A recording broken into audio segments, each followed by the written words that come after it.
Before you skip ahead or continue, check the timestamps, check the playlist for specific floor sets, check out my merch store for Deep Dungeon related apparel. Cue the intro.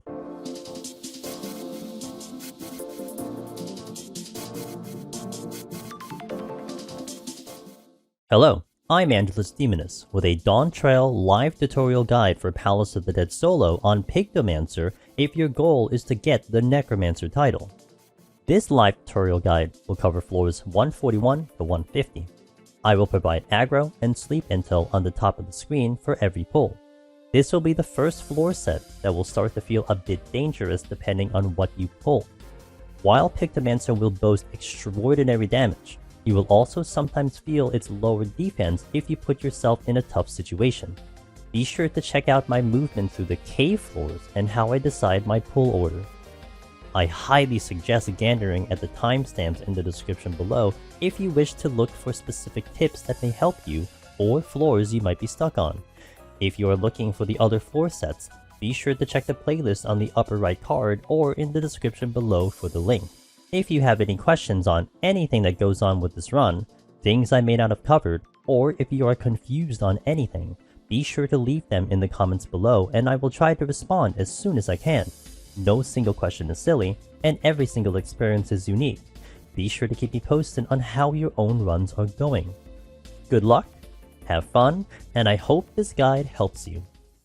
Welcome to the 141 to 150 set. I will say this set is probably where you're gonna start to have a little bit of concern on survival for Pictomancer. Things are gonna start a little bit harder depending on what you pull. Your damage is still great, like don't worry about the damage. The damage is still going to be fantastic. However, you will want to start to care about how you manage your damage and how you do your pulls, because if you kind of get a little too comfortable, you may get surprised and you may get slapped here. Now, if this is going to be your first time through in a Necromancer attempt, like you've never done this before, but I'm trying it as Pictomancer, I actually will highly recommend you try to do a raising here, and we'll mention it as we go in as well, because the first couple of floors are very common to end people's runs because of the enemies we run into.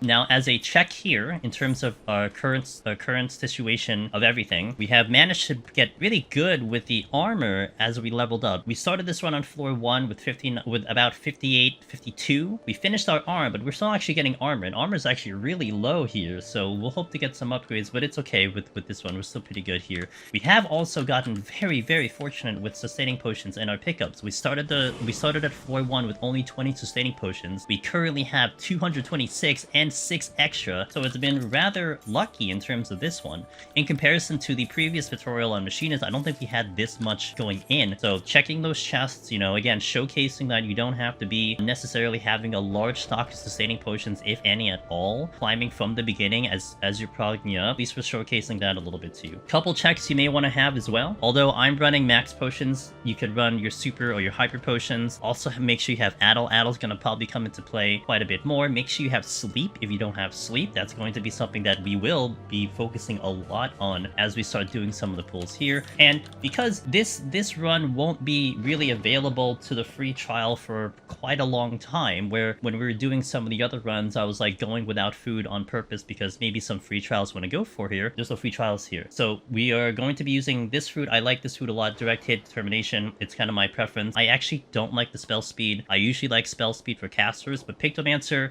I don't feel like really benefits off spell speed. Also, it doesn't affect the motifs, which is a lot of where a lot of your casting is going to come from anyway. So I go with more the damage, direct hit, determination. You can use whatever the heck you're going to be wanting to use. You know, if you raid on Pictomancer and you have a certain food, you can just use that food. If anything, it's good for the HP. The stats are pretty good too. You want anything above 540. Am I using pots on this run? So sustaining potions, yes, we're using sustaining potions. And actually, one of the interesting ones is that for later on when we get to Behemoth, a lot of people had been going more towards the tincture attempt, where they use a tincture of intelligence to kind of really burst the boss down. And actually, I will suggest that. However, I will not do that myself, and will actually do it without the tincture, because essentially the burst is exactly the same. There's nothing really changes with how you execute it, but we'll kind of showcase how the damage looks without it, and then just imagine having it on you. So we'll worry about that when we get there. But that's the pre-game for 141 plus. Let's get in here. Let's do the run. Enter 141. Now, as a check here again, make sure if it's your first time here, highly suggest that you get a raising up, because a couple things here will be a little deadly. I also may suggest that you do a strength and a steel, because some of the things, again, could be a little bit treacherous. Now, I'm going to go avoid the steel for now, but you may see the kind of damage that we go for as we go in. First, most deadliest enemy that we're going to run into is right here, the Gargoyle. He's probably going to be the one that you want to be concerned with the most. It is sight aggro.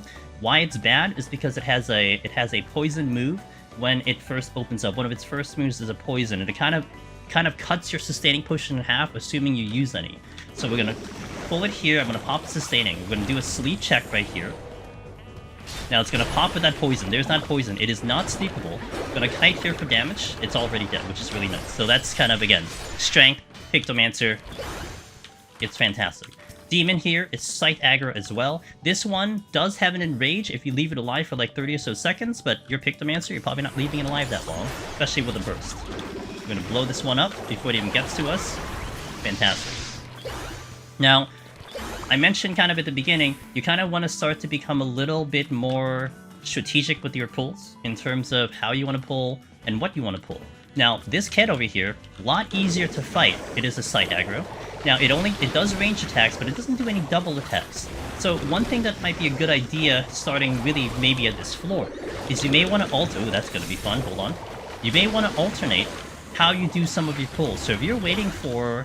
Hold on a minute. I'm going to shield here just in case. Manticore Sight Aggro Patrol. It opens up with a dash, following in with an attack bonus, which is not that, not that crazy. It does Ripper Claw, which is a front tonal. And we're just kind of managing here because I'm going into this room. Okay. What I was saying before. You're gonna have some enemies that will feel easier to fight, and then some enemies that will feel a little bit harder to fight. Now, with the Gargoyle and the Demon, we blew them up. Like, they were blown up, boom, really, really fast, but that was with a burst. So you may want to take advantage of the Keds, where you fight the Keds without some of your burst, and even the Manticores can be considered there. And then when you have a bigger burst, take care of the Gargoyles, the Demons, so on and so forth. Now, I'm going to re-pull this. The reason why is we didn't do a sleep check here. So I'm going to open this up. I'm going to open with the sleep here. Checking for the sleep. It is not sleepable, so that'll give you the check there for that sleep. We'll also pull another Ked here. Opening with a sleep here. So far, we have not been able to sleep anything. That is also unsleepable right there. And we're going to do another Demon, because I didn't try to sleep him either. He does a line attack, as you see with the Ked. Pretty easy dodge on that one. Even if you're casting, just respect it. Oops.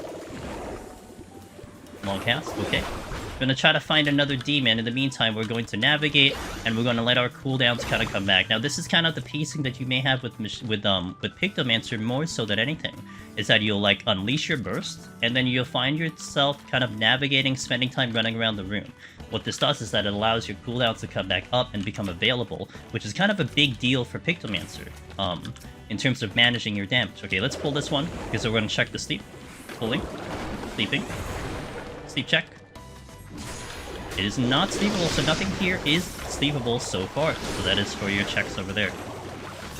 You can also kind of see me probably using a potion every pull, more than likely, especially if I don't have a burst available. Might be something you want to get into the habit to. You can certainly get through quite a lot if your burst is available, because they're going to die before they even get to you. But if you then have to fight something, trying to do your regular GCDs, you may want to consider having a potion at least at the beginning of the pull. I'm going to try to make it towards the exit clean. Oh, yes, food. I talked about food, and I didn't use food. Thank you for that check. I will use food on this run, because we are not a free trial. We're going to clear out this Demon, because this Demon is blocking my way. The Ked may also have to go here. Thank you for that, KO. I appreciate that. So that's pretty dead before we get into any trouble. I'm going to pull the Ked. The Ked is a little less of a concern here.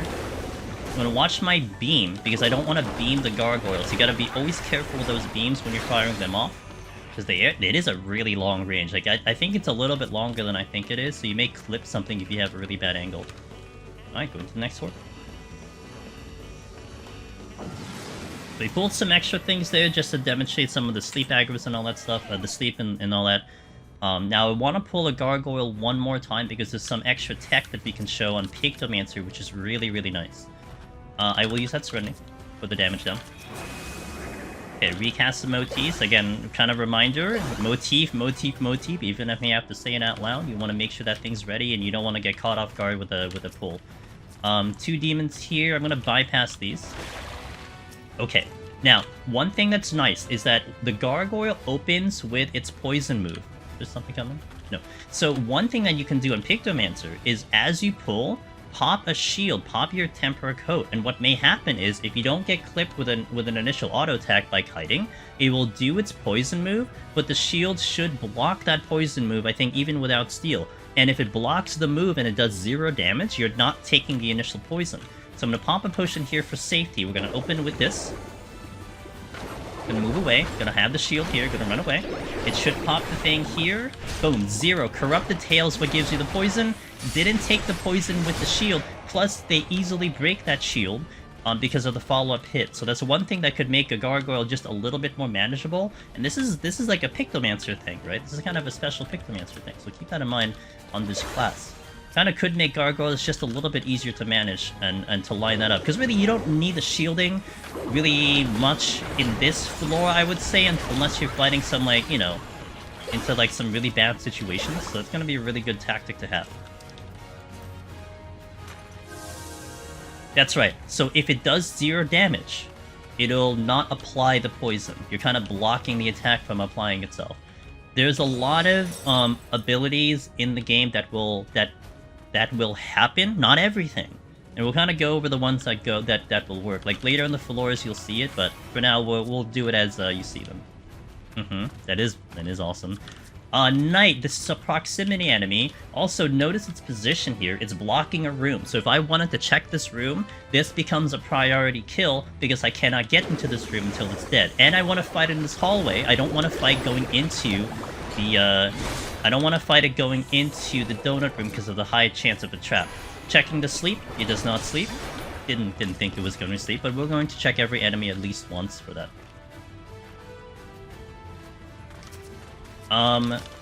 Opening here, Serenity, fantastic, bonus Serenity, not gonna mind that. Checking the last room again, we're checking the silver chest because I am missing those armor and I want to fill up that armor as much as I can. Yeah, that's why it was important with the pull. Like, so I wanted to get that kiting in with what Cog said. If I took the auto attack first and then took the Corrupted Tail, it probably goes through because it's enough to break my shield. So it's something to note there. So that kiting was kind of purposeful to avoid the that initial auto attack from kicking in. Also notice, like, I'll point this out every single time. Notice the amount of damage I am taking without steel. You know, this is still a caster job, so you are kind of squishy on Pictomancer, so kiting is going to be your friend, and having at least some sort of burst on more of the deadlier enemies is going to be to your advantage. Okay. This Gargoyle had just moved, so we should be good to get to the exit right here. Sneak on in. Let's go. I think I had opened something, I didn't pick it up. I think it was an affluence. I hope not. Okay, HP down is one of your most deadlier debuffs to deal with as a caster. So something to note there. Now, one of these things that you're not gonna really enjoy much on this run because we're gonna spend a lot of time kind of standing here talking and so on and so forth. Big advantage that Pictomancer can do is that you can actually wait for your burst every single pull and then pull something. So in this instance, let me just check if there's some shoulders. So in this instance, I have most of my bursts available here. I have the Muse and the Beam here. So I'm gonna pull this Knight right here. Oh, ooh. Okay, he was gonna probably get the thing. So if I had a little bit more burst, that would have been a little bit better. I could have also shielded there. But you can wait for your burst to show up every single time here, and this will help you kind of survive a little bit better too. I also do have that witching in play. Ah, my strength had fallen off, but I will continue going without the strength for now. So I'm gonna pull here with my hammer. Gonna pop a potion here. Now I have most of my burst going on here with the Knights. Okay, 1 extra hit here, but I am running the potion. So now here, what I want to do, I do have my Muse and my Beam available for this demon. That could be enough for the pull. There is a Manticore coming, which would be a little bit easier to deal with. So I'm actually going to hold my burst and just pull and just pop, do damage here with my regular attack here. Because I should get enough damage away, and I'm going to save my main burst for the demon. Now I can actually do one here and hold the other one. So now I have a lot of my bursts available. I'm actually going to wait for my Muse to come in. And this is kind of the thinking that you want to go for, especially on a much more difficult floor, and if the debuffs are a little bit difficult. And Pictomancer really is going to create so much damage that you can actually afford to do this. This is one of the specialties and one of the cool things of Pictomancer. It feels like you're waiting around. It feels like you may be wasting time waiting for these things to come in. But because you kill so freaking fast in this job, it's okay, you know? I mean, there is still going to be a balance. Like, you may not want to do this every single floor. However, for a floor like this, to kind of get out of this floor with as little terrifying pulls as possible, this is something you can take into consideration. So here, yet another Manticore is coming in. I actually wanted to really check this room, but I at least want to check this chest in front of me. So I'm gonna pop my shield here, pull here, get my hammer out of the way, because my hammer's about to leave me. I got that off, sick. I'm gonna rely on just my GCD here. He's gonna do Ripper Claw. No big deal there. And now, I don't have much of a burst here, but we have at least enough damage. I'm gonna pop here, and I'm gonna pop my potion. Beam's coming in. Again, I'm not gonna be worried about the Demon's Enrage on Pictomancer. It's more about me surviving this scroll, especially with the HP down, but we'll be okay. This is still a lower floor for me not to be too worried about it. Alright, so I'm gonna at least check another room here, and then probably head out. See what else I can check over here. Tuition.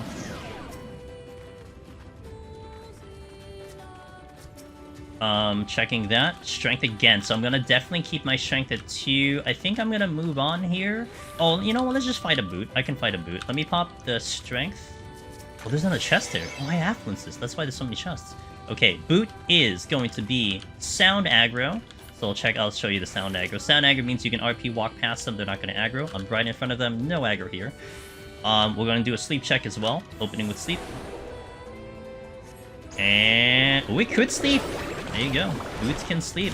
So this does do a Paralyze 3 after a little bit when you pull it. So if you want to kind of avoid that Paralyze, you can do a Swift here, and then sleep him. That's kind of nice, huh? There's something to consider. Whew. And then again, caster HP. We're gonna head on out to the next floor.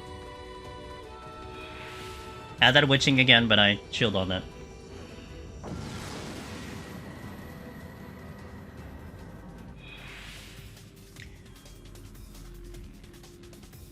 I think if you're coming into Pictomancer as like a first-time job, like you haven't tried other jobs, the pacing of this thing may not feel as awkward. I think if you're coming into this job having experience with other classes, even Machinist, even Warrior, it may be jarring with how short combat will be. You know, the damage might be very appealing and might be very crazy. I actually mismanaged my button there. I hit it by accident, but that's okay. I'm going to focus in on the knight first, since I know I can sleep this. That was a little bit of a miss hit. I double tapped my button there. Anyway, fights are going to be very short on this job, especially when a lot of your burst is available. But, and that's why that balancing act of, like, doing a burst, then navigating, doing a burst, then navigating is going to be totally a Pictomancer thing to get used to. And again, a lot of times I do suggest for some other jobs, like not just this job, not just, you know, Machinist or whatever job it is, where like, you know, you want to maintain your attack power, you want to maintain your pulls, maintain your kill speed. This is a job where you will have down period, downtime, you'll have uptime, essentially. And once you kind of get a mastery of that in this job, you'll see that this job can really, really push a lot and have a lot of success climbing the floors without really getting too much into trouble.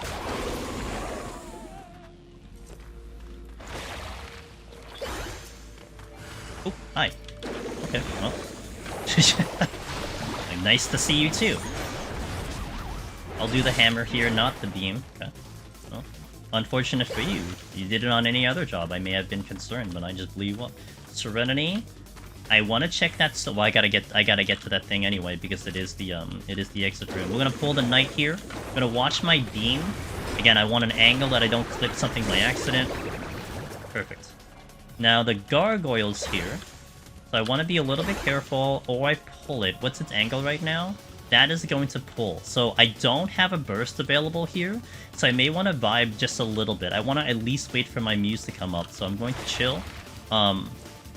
Maybe it actually moves by the time it goes in, but I would definitely categorize a Gargoyle into the more dangerous category, where if, let's say this was a Bhoot, this was a Ken, if this was a Manticore, I would have just pulled it right away, because I'm not overly concerned with the amount of damage it's going to output. Now be careful with pulling. You don't want to pull with your Muses. You don't want to pull with your AoE attacks. Make sure that doesn't happen. We just kind of showcase why. I did it by accident, because I double tapped. Okay, most of my bursts is available here. Gonna hit that, gonna hit that. 1G City here. Alright, and we're out. Checking the silver. That's a no-go, that's a luring trap. Wait, there's something that dropped. There it is, okay. I saw a chest on my map that wasn't there before. Oh, great! Love this for me. Okay, so this is one of the enemies, again, that I'm not too concerned with spawning. So I don't have any burst available. But we can stop the paralyzed if it comes in, which it probably does, because I don't have any burst, like, up until right now. Okay, no concern there. Alright, let's go to the next floor.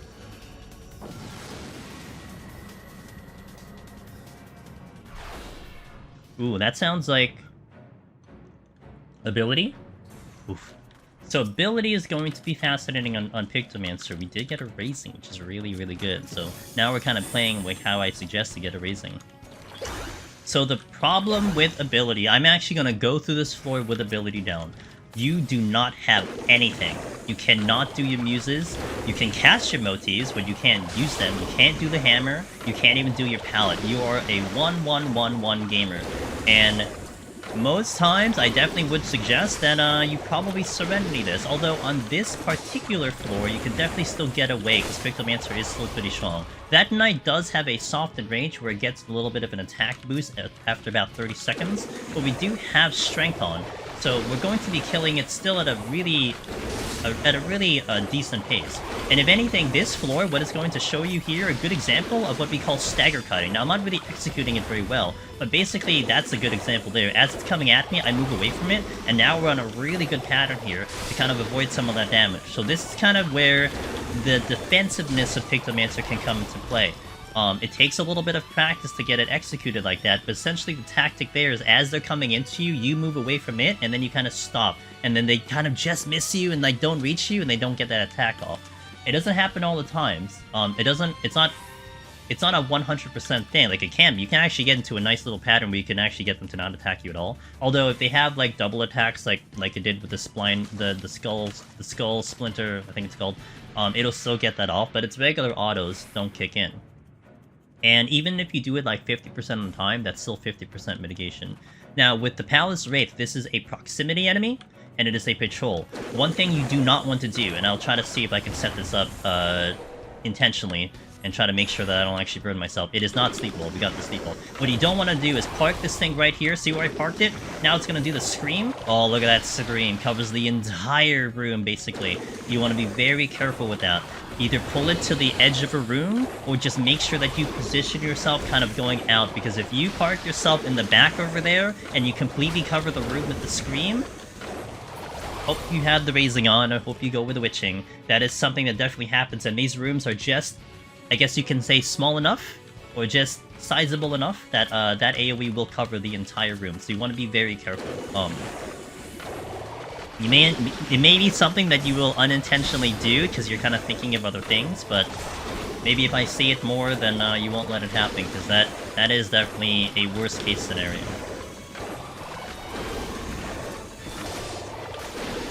Now the damage is still pretty good here, as you can see, even though we're just doing 1-1-1. You know, depending on the floor, depending on what buffs you have, maybe if you have a Steel on, it might be a strong consideration of actually fighting through the floor. Now, we did pick up the Rage, however, I did have a Hellhound show up, so we're going to do that first before we do that. So Hellhound is a sight aggro. It's gonna be very similar to like Wyvers later on and the Crocs later on, where they just basically do double attacks. I'm gonna check the sleep. Full. Checking sleep.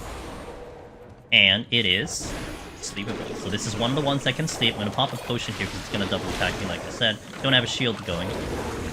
So far you have the Boots and the Hellhound that are sleepable. Everything else up to this point is not sleepable. I will check this gold chest because it can be a Mimic, and I'd rather eliminate the chance of a Mimic, at least on this chest, before I do the Rage. Also, really good idea to probably consider doing a Fortune with the combination of the Rage. If you're in the luxury of having a good amount of safeties and sights, might be a good idea here as well, but I will not because I'm at 2 of everything. I'm going to check this one chest too. I'm going to pop a potion as well because I'm sure this Hellhound's going to aggro. Nope, just kidding. And we got a Serenity, so a lot of what I mentioned is now moot, but it's fine. I'm going to pop the Rage to clear up the rest of this. Halfway hoping I get an interaction with a landmine. We got a Lure Trap instead, but that's perfectly fine. That's actually really good with a Rage Fortune, with a higher chance of getting some chests. Now, definitely something to consider on these floors, especially from here moving forward, is that you may want to strongly consider really getting all the kills, especially if your time is pretty good. Oh boy, hold on. Hold on. Okay, we're good. I have the raising up. Even consider trying to get all the kills that you can, because you may get chests back, you know? Now there is a little bit of a terrifying thing. I'm definitely gonna be going with the ebb and flow, not just with me pulling the actual enemies and stuff, but the ebb and flow of what's good about Pictomancer and what's spooky about Pictomancer, you know? Because again, its defense is going to be a little concerning because it is a caster. But you're kind of making up for it. If you take this job, you're making up for it due to its ability to just dish out damage, you know? A lot of things will die before it hopefully gets a little dangerous. Let me check this chest here. This is against sound, so we'll demonstrate that. I'll check and get the Rage back as well. We stepped on basically every trap getting in here, so I don't have to worry about traps right now. Got the Fortune back, which is pretty good. Now here, you could consider killing the Bhoot if you had a full burst. It will take me a little bit more effort to kill him, so I'll kind of leave him be. I may actually, maybe as I come back to the exit, maybe do it, but we'll see. Definitely want the Rage first, though. And that previous luring was a little bit spicier, because I also had to worry about the Wraith that aggroed. Now, if I just hit a luring trap fresh, and then tried to handle all 3, it wouldn't be as spicy, but it added a little bit more time for me to get through that room, and therefore I took all that damage. I took all those double attacks all at once, and that's why my HP dripped really low. There's something to concern, like if that happens to you and like you had 4 enemies, you may want to consider dumping the Rage and maybe popping a Witching, maybe making sure the raising is there, because it can get a little spicy with the defense that you have in Pictomancer. I will wipe this Bhoot out, because I basically have a full burst here. You can see kind of the nice little power. I don't have strength on. And we're going to be able to hammer him down without the strength. I'll keep the strength available for now because we're getting a little bit closer to the boss. Alright, to the next room. Bombs are still very good. Holding on to that steel. Haven't used the steel this floor yet. Even though you see some of the damage coming in, we're relying on Pictomancer's damage to kind of make up for that. Moving along, time is great, and no worries there. Lost extra, not going to be concerned with that for now. 2 raids moving away from me and a Bhoot over here. So definitely want to get to the Wraith here. Again, patrol, proximity. Pulling it now. Want to watch and take, and you want to take into consideration its screen here, because we have no other way of stopping it. Unlike if you had the ability to interrupt. So we have to make sure that we're able to run away from it and run away from it safely. Now we have the added situation of the Succubuses, which are sight aggro, and do shoot out of combat. Popping a potion here. Now they're going to be a little bit easier to pull. They're not going to be too bad in terms of like wanting to prep a burst for it, unlike let's say the demons and the gargoyles earlier on. And you may want to take care of them sooner rather than later, because they shoot out of combat, and there they are right there. I'm going to pull it now. They're basically your standard Succubus.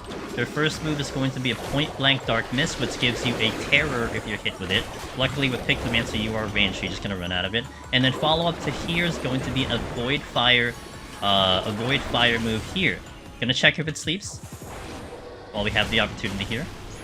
It does not sleep, does not care for sleep. Now that Void Fire is probably gonna be annoying because of how large the AoE is, so you have to kind of run away from it. You can probably line up an instant burst if you have it, but that's the same move that it's using to attack you out of combat. So you see a nice visual here.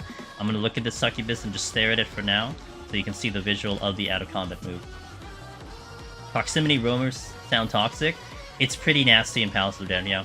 And the other deep dungeons, they kind of did away with that. I think for the most part, you don't have anything that's really proximity, at least off the top of my head I'm thinking about that. I'm probably missing one or two, but there's the shot of the Succubus right there. And because of the fact that they are proximity, because it is toxic that they are proximity, they are going to be your priority pull, because you don't want to have them kind of gang up on you in a really bad situation. So if you see them, you do want to get rid of them as soon as you can, or just get lucky that you're not going to kind of run into their positioning here. Now, I have one more here, and this is a dead end, because you're going to see the actual patrol actually turn back around. That's when you know it's a dead end.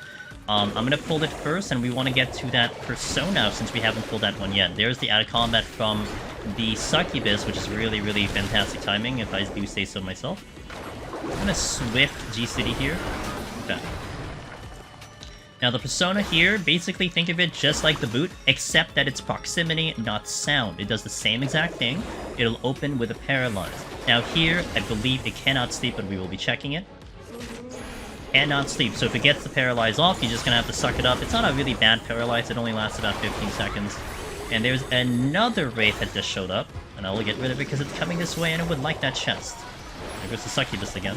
I did say you wanted to pull the Succubus first, but, you know, funny enough, the priority became a little different because I wanted to explain some things, so it would have been my first pull to go for. It should die in the GCD. We have the other patrol coming at us from the opposite end. I will kill it if it comes in my direction, but we'll check the chest first. Witching. I make it... I'll see. Oh, the Bhoot aggro. That's okay. I'm actually going to try to get myself into a nice position here to see if I can avoid this Wraith, because I want to kind of get past him. Good. Now I have to... I can... yeah, I can sleep. Okay. I was thinking about sleeping it. I didn't want to clip the Wraith, but we got the Sleep Swift on that one. We still get the Wraith anyway. Because I got a little too close. I'm gonna go... Actually, I'm gonna leave the Bhoot slept here, because it is a 30-second sleep if you don't know the duration of sleep. So we'll actually leave it slept here and just wail on the Wraith over here before we get back into the Bhoot. Benefit of sleep. You're gonna see other benefits of sleep too.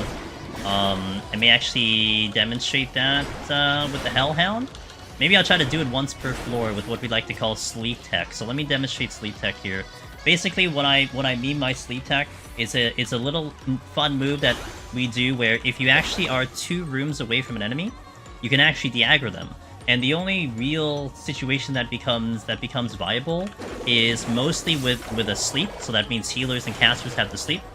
Also, technically, Ninja can pull this off with their bind because it is 15 seconds plus movement speed. So we've selected this Hellhound over here. You'll see it's in the far south room, so hopefully we don't aggro the Succubus, but it doesn't really matter at this point. We're going to go all the way down here because this will be 2 rooms. Now, what you're going to look for that Hellhound is for it to go yellow. If it goes yellow, it's de-aggroed, and it's actually just gone. So it is de-aggroed. And I sheathed my weapon, indicating that it's no longer on me. And that's what we call sleep tech. Really, really useful. Another potsherd. Really, really useful if you get into a pickle. And again, when you're keeping track of things, knowing whether stuff can sleep or not, it's going to be a good thing to have. Here, also a good thing to have because you're a caster, because I hit it, Echo Drops. Now, it does share the cooldown as your sustaining potion, so if you look at my bar, my sustaining potion now is ticking down from 55. So you want to be careful with that. I will use that a lot less when we get to the higher floors, but also on the higher floors and the pretty floors. You're probably not stepping on traps very often, so it becomes a little bit less of a concern. Pulling this Persona because it is on top of the exit, and it will aggro if I try to go to the exit. Alright, see if I can get to the exit nice and safely, hugging these walls as best I can, but also ready to see if any traps kind of show up here. It's useful to assume that anything undead can't sleep. It is useful to assume, but we did sleep a Bhoot, so Bhoots are sleepable. But that's okay. I mean, if you're going off of like a very quick, like reference knowledge of like, you know, oh, I can't remember what can sleep, yet another potsherd, that is a good one to go by. But we are checking the sleeps every pull, at least the first time pulls, we're checking them all. So At least you can reference that when we go through. Now, there's a bunch of proximity enemies here. We're going to have to take care of them. Now, I would prefer not to fight all three. So here becomes a little bit of the optimization of your pulls. Actually, even better, I don't have to pull the other one because I can hang around the left side. I may have to pull that other one in the back, but we'll see which way it moves. Actually, it did move in this direction. So I will get it into the hallway first. It will totally aggro. And we'll go in. Okay. Dragon. Alright. So, Onyx Dragon is sight aggro here. Later on, it will be proximity, but we'll worry about the one in front of us right now. It is sight aggro. It'll have Evil Eye, which is a gaze attack, a frontal gaze, so you want to make sure either you're turned or behind it, followed in by Miasma Breath, which is a conal in front of it. It's a little bit of a wombo combo. The Evil Eye will terror you, and the Miasma Breath, I believe, will give you disease, and more than likely, if you get hit with both, you're probably dead. So don't get hit with any of it. Gonna be checking the sleep here. After the Evil Eye, actually. Hold on. Evil Eye coming in. Now I'm gonna do the sleep here. Sleep. No go and sleep. And something just spawned here. I don't know what that was. Oh, another Onyx Dragon. So, not sleepable. Now this one is looking right at the exit, so I'm going to pull this Onyx Dragon here. Probably the one behind me too, if I wanted to check that other room. Watch the beam attack again because it is a straight line, so we want to make sure there. Alright, and we're already off this floor. Lust, not going to use that for now. We'll just go. Even though I have yet to get any arm, it's okay.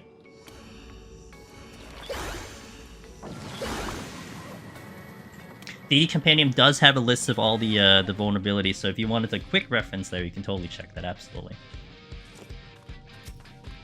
Now, for the sake of this guide, of course, you know, we're doing it in real time, so at least you can reference it this way if you want to. Palace Keeper, Patrol, Sound Aggro. I'll demonstrate the Sound Aggro. One of the more deadlier things, just relatively speaking, it's probably going to hit you, maybe one of the hardest enemies here. It does do a double attack similar to the Hellhound, so just hits you, double attack, so on and so forth. You do want to give it a little bit of extra care if you're going to fight it. In this case, we will fight it. I'm going to shield here as well. Going to open with the sleep, check on the sleep, and Unsleepable. Kiting here. The coat kind of blocked the move there, which is great, but it did break it on the one hit. Succubus, priority pull here, because you don't want it shooting at me, so I'll take care of it right now. I have my Muse coming in. Boom. Again, this is one of the easier pulls to go for, so you don't have to go too heavy on your burst here. Holding, making sure I don't hit it. Hey, flares, look at that! We got a flares, so if you get a flares, that's a +3, and we got a +3, that's pretty rare, so that's pretty awesome. Alright, moving through, oh actually, let's take care of the Succubus, so it's not having free reign of out-of-combat shooting at me. Take care of you with the beam. Safely from away from the Hellhound, which I was a little bit interested on to see if I was going to clip the Hellhound, but nope, we're good. Okay, all my stuff is available. Another Keeper over there, and something just respawned behind me. That's right there. Okay, I heard it in my right ear. 2 Personas are blocking the exit, but where is that Gravekeeper coming? It is coming this way. So I'm actually going to take care of the Gravekeeper, only because I don't want to have to kind of fiddle with him moving around and accidental aggro. So we're going to take care of this one with our burst. Very good. Now I'm going to take care of the Persona. Probably have to kill both of them. Again, they are proximity, so they become a little bit more of a priority pull here. Since they're just blocking me. That's a drop. I will want to check the other rooms if I can help it. We certainly have the time to do so. I'm kind of in a plus with my stuff here. There's the paralyzed. 12-second paralyzed, not a 15. 12-second paralyzed. I could just leave now. And I think I will just leave now. We'll just go. Time is beautiful. Again, I'm not too concerned by my potsherds at the moment because we've just been getting so many. Not concerned about the arm. We will get there eventually. So we'll just kind of move along these cave floors. These floors, I'll be honest, like, it's kind of the last set of floors where it could be a little terrifying, more so with the traps that are happening, because you could hit those little traps. Once you step into 151+, the traps will be hopefully a lot less concerning. So that's one thing that may be a reason why you want to maybe get out of here. But, you know, could be a good practice with time. Now, here, we gotta strengthen this chest. Now, I'm not opening the strength right away. Why? I want to have it for the boss. I want to have a full strength for the boss leading in. So we're not going to open that immediately, and we're going to get it when we leave. And also, it's actually really good because it's right next to the exit. Gonna be pulling this persona because it's blocking the chest at the moment. Gonna save my Muse here, or rather my beam here.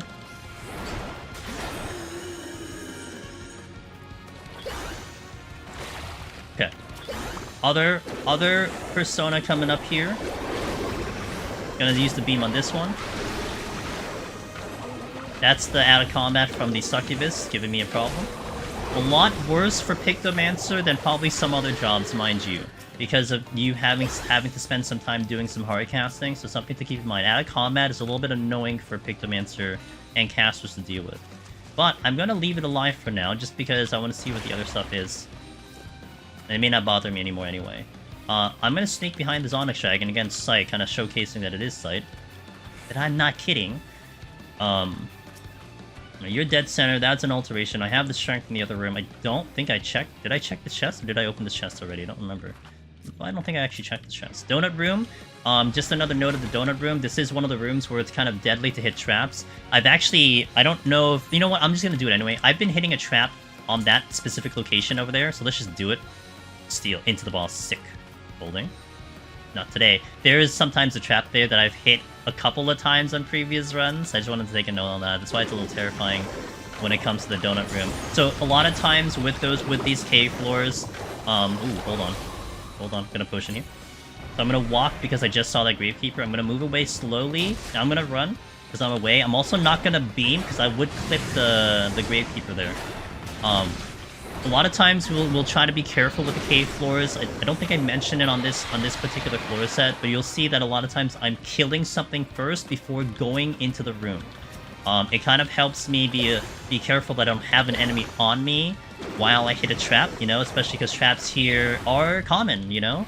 Don't feel too bad if you're hitting traps. You kind of want to adjust your mindset and your game plan where you want to plan for traps as opposed to hope you don't hit any, if that makes sense.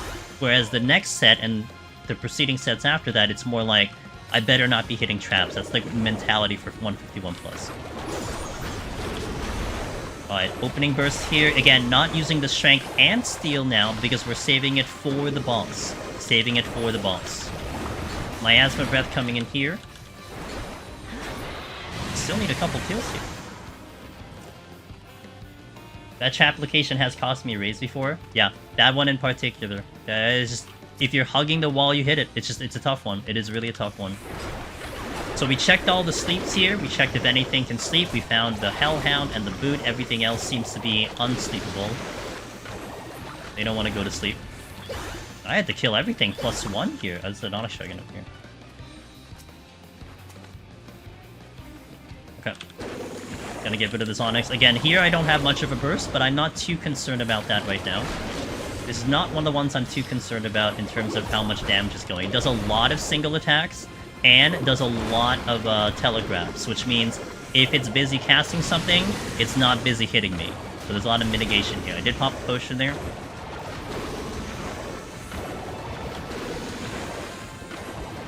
I believe this is the strength that's here.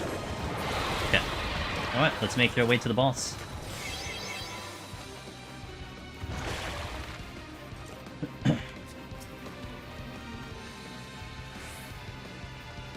This, I believe, is a steal. Okay. Now, the 150 boss... Actually, let's walk into there, then let me talk about it. I'll be patient. Oh, look, I hit a trap. Now I have to be patient, because I gotta wait. You know, tactical, because here... Since I have to wait for this buff, I can talk about the boss. See, it all works out. 150 boss, not actually Edda, because you got rid of Edda, so they had to replace her with Tisiphone. Now, this boss...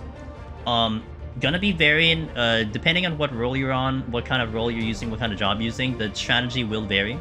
This one, you don't have to be so crazy precise with this one, there's just going to be a couple highlights. One of the ones you want to look for here is when I handle the crawling zombies, because we're going to have to handle the crawling zombies since a lot of our casting is stop and go, so you do want to get rid of it. What's really good is that a lot of your moves are AoE, so you're probably just going to be easily getting rid of it. You also may want to match a lot of your splash damage when the ad comes in later. So there's going to be crawling zombies and then the succubus ad. So you do want to have a lot of your splash muses and your hammers kind of hopefully lining up for the ad coming in, but really it's not that big of a deal. And lastly, you want to be probably aiming your motifs to be cast around the time when the boss is casting their own spells. This boss will do a lot of casting. You'll see Void Fires, you'll see Dark Mist, you'll see Void Arrow, so on and so forth. And those will be the times after you kind of do the initial dodge, then you get your motif up, because now you have to worry about casting those motifs. So let's go in. Do I want to Lust? Yeah, okay, let's do an opening Lust here. I'm gonna do an opening Lust. Since you're not really using Lust anywhere else, I'll open with Lust. A lot safer to open with Lust anyway. There's a lot of different parts where you can use this fight, but we'll keep it to like a very simple strategy. And we'll do the opening Lust here. You'll probably get 3 here before you have to move on the Void Fire 4. Then you get 2 more coming in here. Lust is going to be really good just to melt this boss. It's kind of unnecessary, but the logic here is that you're probably not using the Lust really anywhere else. So may as well just kind of, you know, use it here, you know. As a DPS, your Lusts are kind of not used too much on the floors. Especially if you're kind of just focusing on the clear.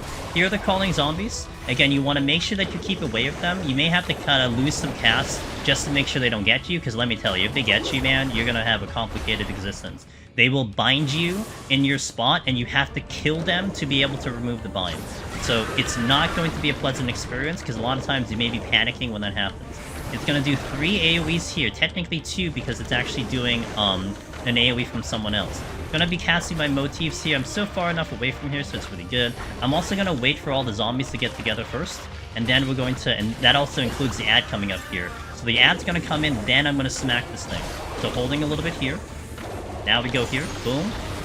You'll see they're all gone. And I'm going to splash damage to Succubus here as well.